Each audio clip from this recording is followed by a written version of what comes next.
talk.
Very good.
John, Yes, yes. after recognition, but still the thinking happens without belief, right? The flow of thoughts is continuous. Your attention just isn't on the flow of thoughts anymore. Therefore, the sort of experience, if you want to say it, is a no thought state because you're not paying attention and flowing along with the thoughts. If you're not interested in them, this flow of thoughts will just cease. There's not a identification in which, like, oh, this thought of coming in of what am I going to do tomorrow, but there's not any place for that thought to land. So it just sort of passes by. Thoughts will still be there, like, oh, I wonder if I should take an umbrella outside today. And you look outside, it's raining, let's take the umbrella. But it's no longer these personalized kind of building a little miniature world. Yeah. But yeah, for you actually, still the thinking happens, but there won't be any suffering because you don't believe it, but still you act. Um, you like you follow the thinking, but you know exactly it won't bother you much. There is no suffering. But in some cases, in some minds, we believe the thoughts, so we tend to suffer, right? If there's identification, Yeah, this is happening to me. Why yeah. is this happening to me? I want this to stop. Or the reverse, that's that pleasure and pain principle, where the reverse is, oh, this is so wonderful. I hope it doesn't end. Oh, I'm having so much of a good time, like vacation. Oh, I'm having such a wonderful vacation. It's terrible that it has to end. And maybe the last 2 days of your vacation is spent suffering about the vacation having to end rather than just being there and enjoying this vacation in the moment, because you're Mm. creating this identity and identification with the flow of thoughts, and then a concept of I don't want this or I want that. And that's why Maharaj says which thought to accept, which not thought to accept is up to you. And the thought is like, okay, it's raining outside. I need an umbrella. That's a thought, technically. And it's about a you, but it's just a pickup drink put down. Just like your Maharaj uses the example of fixing tea. You fix the tea, you drink it, and then it's finished.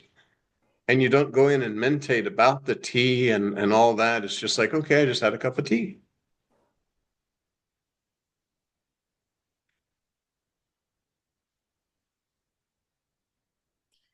So, but you have the choice of choosing the thought.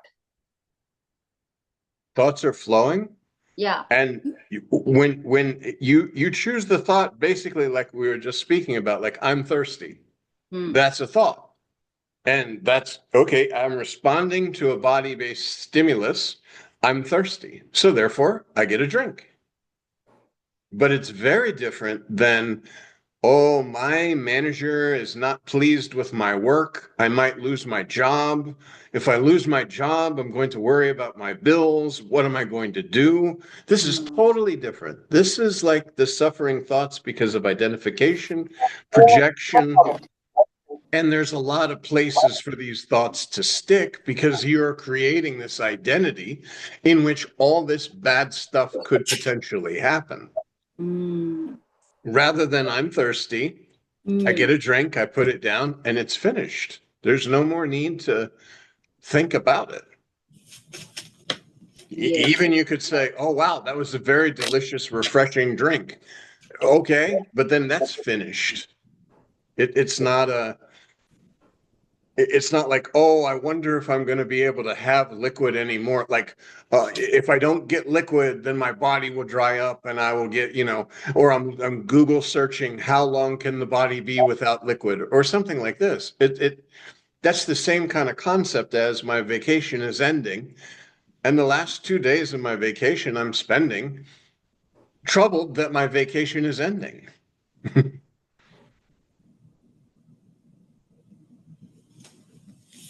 You go to work, you do your job, do your duties, take care of your responsibilities. You very much understand it's a long dream. Formless presence is operating this body. There's no deed, no doer. But in the moment, this job is happening. Then if your manager says, listen, I need to talk to you after, after lunch or something, you have your lunch and then you go talk to the manager. But And then it's finished. Yeah. Okay. Also, there is no chooser of thought, right? Because it's just arising, and it tend to happen according to the patterns. That's what I feel. Because there is nobody to choose, right? Well, the formlessness, using the body form, Maharaj explains this about mind, ego, intellect. And a thought comes and it goes to intellect. Intellect makes a decision and implements it through the body form. So this is just a mechanical process. You're the formlessness, and this is like a robot type body that is just, you're able to move this mouse. You're able to pick up this drink using this body. Of course, there's no deed and no doer, because it's the same as like when you wake up from a dream. There seem to be a lot of activities going on, but technically speaking, no one was doing anything, because it all came from formlessness. A dream world was created, body forms were available, and this dream consciousness animated these dream bodies and did all this stuff. But when you wake up, no, it wasn't true. It appeared true, but it wasn't true. And when you know yourself in a real sense, this waking dream, it appears true, but you know deeply it is not true. And yet you don't sit like a log, and you don't like, oh, I can't work because I am a spiritual person and I can't take care of my family because then I would have family attachment, and I know I'm not body and these are body-based relations. But this is, as Maharaj would say, we're speaking practical spirituality.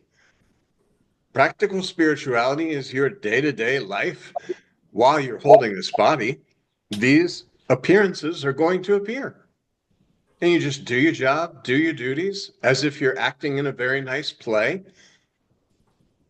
In the very old days, men would dress as women and have plays where the men were the women, and all of this, because they didn't allow like women to do dramas.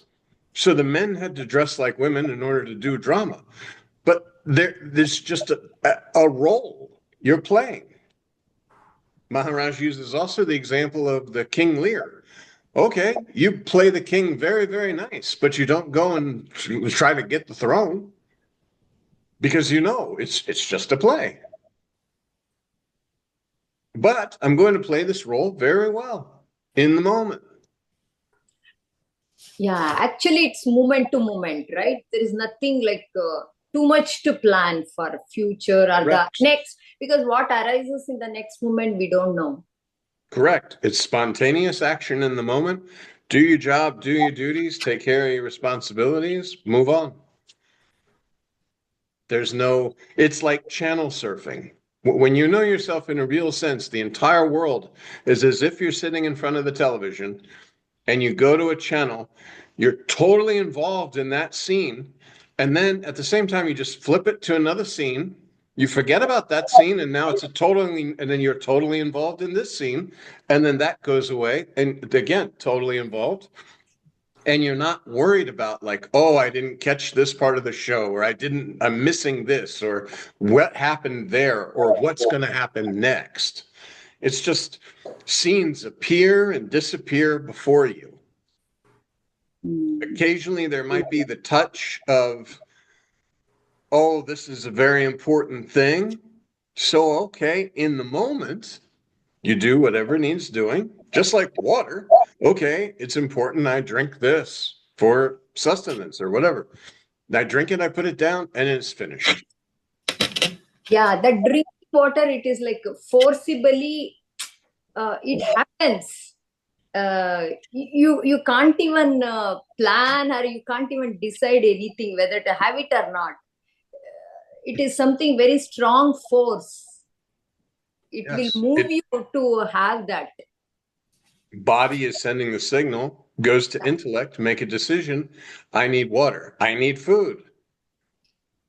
Yeah, I but need whatever I might need in the moment. I take it and leave it. for some thoughts, for example, but you have the control, right? Okay, even though I don't have it, it's okay. But in some thoughts, like needing the water, it is a very strong force will make you to have that. In some thoughts, like whether you want to have a coffee or tea, even if you don't have it, you feel like it's okay. You can have it later. That's true. Yeah. But see, and that's even now you're talking about preferences and like, do I want coffee? Do I want tea? Ah, And it's just,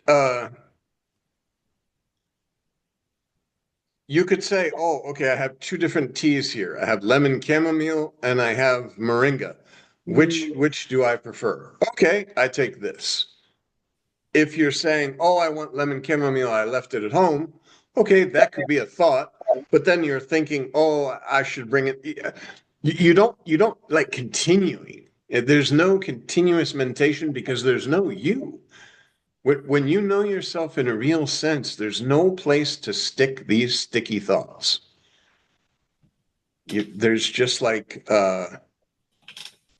you acknowledge almost that you're the space in the room and that this body is in you, not you in it. And yet you are in it to create whatever like little spontaneous action in the moment is happening. But it's yeah. actually in you.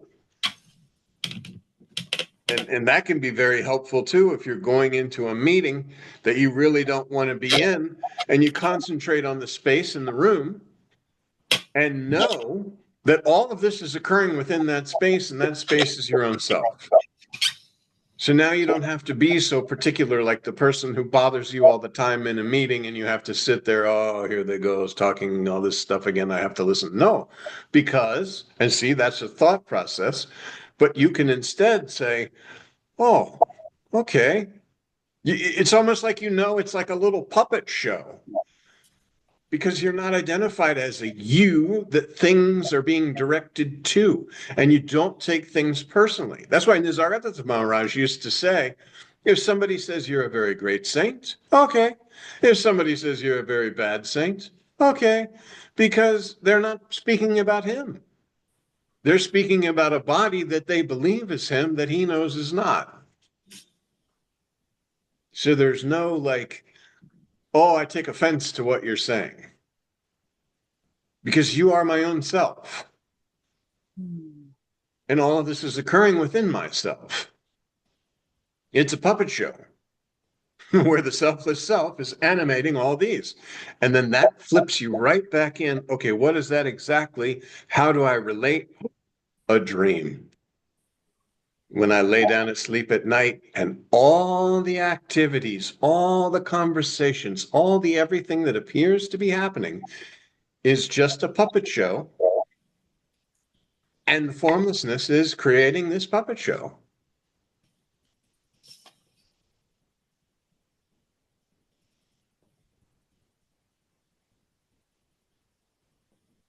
And no one's better or worse or less or greater because it's just five elemental goo that is the puppet for the selfless self to animate for a time.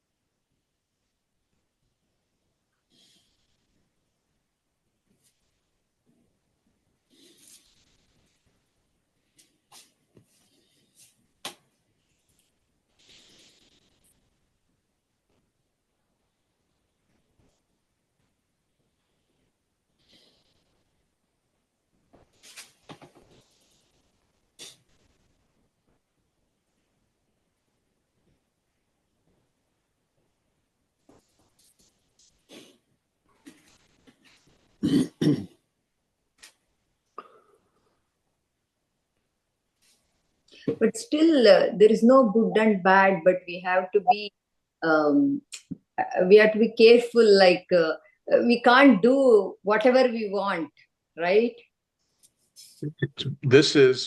That's why a lot of people, when you say, oh, there's no good, no bad, and they're like, oh, so I can just go rob a bank or I can just do whatever I feel like doing. Yeah, But that's what. kind of an egoistic, again, body-based, thinking that I'm a separate doer, doing things outside of the flow Um, and assuming an individual role that I can be bad or I can do this is yeah. not true because Mhm. there is no individuality. Correct, correct. When we recognize and we are in that position, I think it automatically does itself. There is nothing good and bad to think whether to do it or not. It just happens. Spontaneous Yes, action in the yes, moment yes, yes. without creating a doership, ownership, a doer doing. It's just spontaneous action and that's it. Yeah, and from that position, I think everything goes smooth, Yeah. right? And you won't harm. You don't have like it's not like that because you're not seeing others as some kind of separate something that you could Mm, do something to because it's not separate. mm, mm. Yeah, There's no, I spoke about a long time ago about when I used to take the train, people would step on your foot and you would feel the reaction of, whoa, you just stepped on my foot. But then at the same time, you can see this and know that's my own self that just stepped on my foot. And the reactions, the formlessness, creating this bubble of illusion concept of one stepping on another's foot, and then the flow of thoughts that are coming to identify two separate body forms, it's all not true. The only thing that's true is there was some pain. But there wasn't some, like, if I believe myself to be a separate somebody, then I'm going to assume a role of, how dare you step on my foot and not apologize? You've offended me. I take offense. If I do something to you and I say, ha ha ha, nobody saw me do that thing. You know what because I'm individualized. I'm trying to personalize something and taking credit for something that is not mine to take credit for. There's a flow of thoughts, a spontaneous action, and yeah. then, and that's why somebody says, oh, you did such a good job. Okay, thank you, thank you. But you're not like, oh, I'm so great. Yeah, Because the thing is, that happens spontaneously. Like you don't have to think and any that moment happen, it just happens. yes, Maybe you may raise your voice or lower your voice, whatever the actions. yes, body is going through what it goes through, but you, the you that you truly are, is not participating. Just like when you're laying down at sleep, even the dream body that you've identified with as yourself that's doing activities, the you that you are, the formless dream consciousness, so to speak, is not doing anything. You know this when you wake up. Oh, I did this very terrible thing. I think Sri Ramakant Maharaj talks about murdering cows in his dream and then coming back and you don't have to go and apologize. Like, oh my God, I did this terrible thing. It's you understand that it appeared formlessly. In the dream, it is the same as in the waking. But again, you're not taking an individual kind of egoistic sense of I can do whatever I want. Because there's not an I there for you to say that. Hmm. You're literally just you don't sit there and touch base and be like, oh, this body's mine, and you're just flowing along, spontaneous action in the moment, scenes appearing and disappearing, participation, and then another scene, and then another scene. And you can still get tired and say, oh, I don't want to go out tonight. I'm very tired. Okay. Maharaj used to say this is a body-based problem. Body-based problem is a food body problem. My food body problem is I'm tired. The truth is, the you that you are doesn't get tired, but the body vehicle that you're currently inhabiting, so to speak, you're tired. Okay, have sleep. Like when Forrest Gump movie, he talked about when I was tired, I slept. When I got hungry, I ate. When I needed a drink, I drank. You know, and it was just like just very simple, like no kind of oh, I had to do this or I did this. Because see, the thing is, if I sit there, somebody tells me, "Oh, you're so great," then I can also be terrible and I can also die. If I believe for a second that I'm great, then I have the ability to die. I have the ability to get sick. I have the ability for you to tell me I'm no good or for other people to tell me I'm no good because I've identified with something. You say I'm great, and I say, oh, thank you, Master. As Sri Ramakant Maharaj did many times when people would say, oh, you're so wise and this is that. He said, it's because of my Master. Because if you sit there and you say, oh, I'm this very great Master, and then people review you on Twitter or Facebook, or just like all the actors, you see the actors nowadays, they get hammered. No matter what they do or how great they are in the movies, people are always saying stuff about them. And if you can be great, then you can die. You have taken ownership of being born, and you can be, oh, all these people are saying terrible stuff about me. Because all this is identity. It's all you've created something like a poster board to stick these sticky notes on. Actually, there's a cool commercial now where they talk about diabetes. And every single time somebody talks about diabetes, they put a little sticker on him. And the whole thing is that, you know, don't do that because it stigmatizes people. They're less likely to go to the doctor and check out their diabetes, all this kind of stuff. But it's very similar to this. When you create an identity, a me that needs protecting because I'm born, I can die, I can get sick, you can like me or you cannot like me. You can say I'm good, you can say I'm bad, which is when we're little children in the children's body. This is how the sense of doership is impressed. Mom and dad say, good job, not so good job, don't do that. Oh, look, you ate your mush peas or whatever. Oh, so good. And you start to take this ownership, this sense of doership. I am doing these things. You see your mother and you identify this is mother, my mother. Therefore, I am separate from my mother. And this sense of identity, this pure presence I am now becomes I am this. And I am this label that my mom put on me and my dad put on me. This is my mom, this is my dad. I do good things, I do bad things. I try to be good so I can get rewards. Then my punishment and my reward system is starting to build. But when you know yourself in a real sense, this is finished. There's nowhere for this to stick.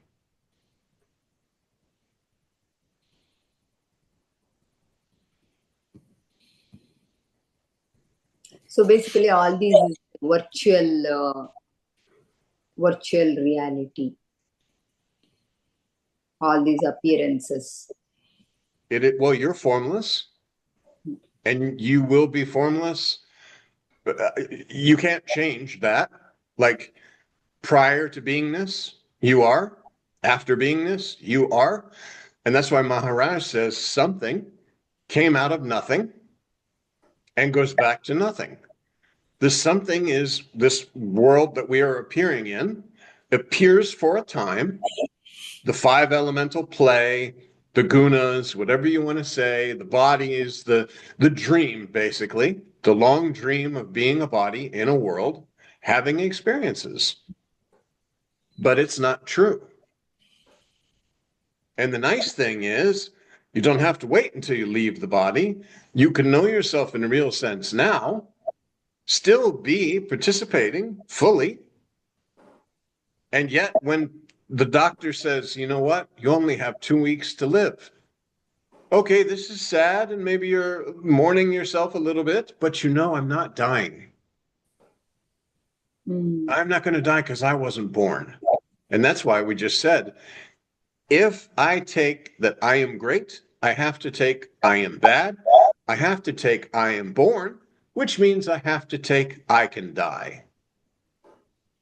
All of these are not true. They're concepts, and they all stick to the one sticky concept: I am something. Mm. These appearances create so much of illusion. Yes, So strong. until you know yourself in a real sense, and then it's just like a dream. So Because you basically, sit, yeah.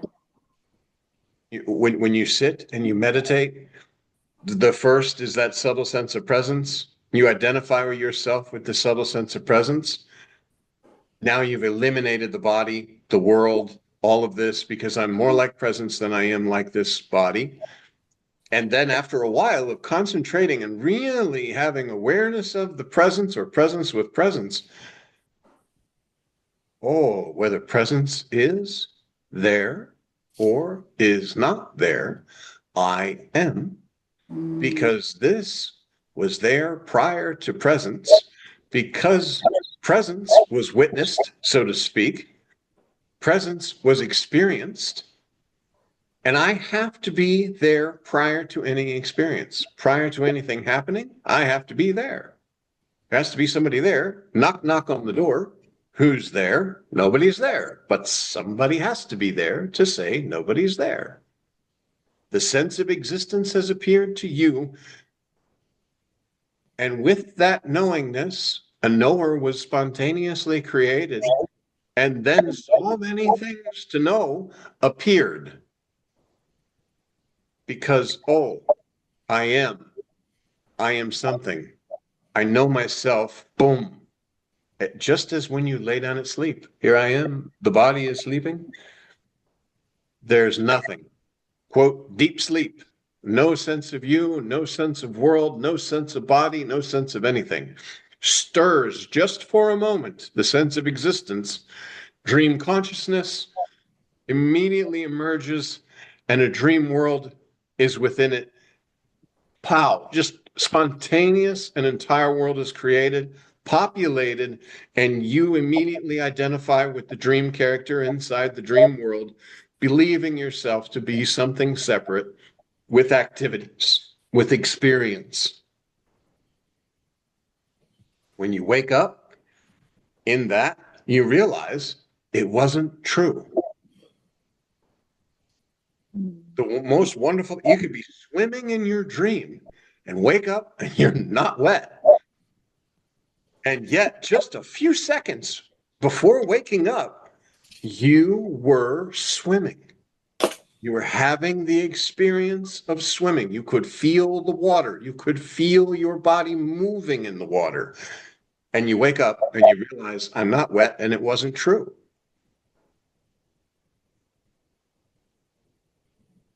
When you know yourself in a real sense, and I'm not wet, and it wasn't true. Mm. But something is there in Las Vegas, that Disney World, where you sit and wear the goggle. There is nothing is there actually, but they'll show you. You see when you wear that goggle, you see that you are in the space, so many stars, things. You literally feel that experience as though you're flying in a Yes. moon and stars, and that strong experiences happens. Yes. The virtual reality you're speaking about, because it's like, Mm. it's impressing on you that this is true. Yeah, it is so much, you feel that so real, that experience, you feel in your body, that sensation, everything happens. Yes. And After it's that, the once same. stop, you remove goggle, nothing is there. Yes. And that should show you how the formless you that you are, the little formlessness that's in this body, so to speak, impresses right away. What you impress reflects. Yeah. Because virtual reality can trick you into believing you're Yes. in a fighter plane. Yes. You know? Yes. Yes. You gone to space, you did all those things, you saw the stars, so many things, but we feel that enjoyed so much, means that is so much enjoying. Actually there is nothing is there, but that experiences makes you feel so real. Yes. Yes. Oh. More time you spend with your selfless self, just sitting, just die. All these experiences, you can enjoy them because you know none of them are true. Yeah. Virtual reality, I know is not true because I take the goggles off, it's finished. The dream, I know it's not true because I wake up and it's finished. And this waking world, this long dream of I am somebody else is finished because it's not true. Mm. But as you said, I spend most of the times being with myself, I'm able to, but sometimes the belief happens stronger, sometimes easily able to recognize my true self. The thoughts don't disturb me, I'm able to know like how I'm getting into stuck into the thought, and I'm able to ignore it easily. Sometimes it is stronger, maybe that is because of the patterns, I believe, I don't know. If you're involved in certain activities, you can just Yeah. sort of drop back into yourself. Mm. That's why Maharaj says, be with you always. And be Yeah. with you always is no matter what you're doing. You're in line and it's a terrible line because it's very hot in the store, whatever, but you can drop back and just be with you. Mm. And then you're not paying attention to body in a world having this experience of waiting in line. And no thoughts will flow because no matter how much, or traffic, that's another thing. You're in traffic. And the first thing, sometimes what I will do is I'll say, thank you, master, because I can pay attention just to this. I just pay attention to this. Before you know it, traffic is moving as it does. You just, it's the same with when you use your navigation. If you start to get pulled into traffic and you think,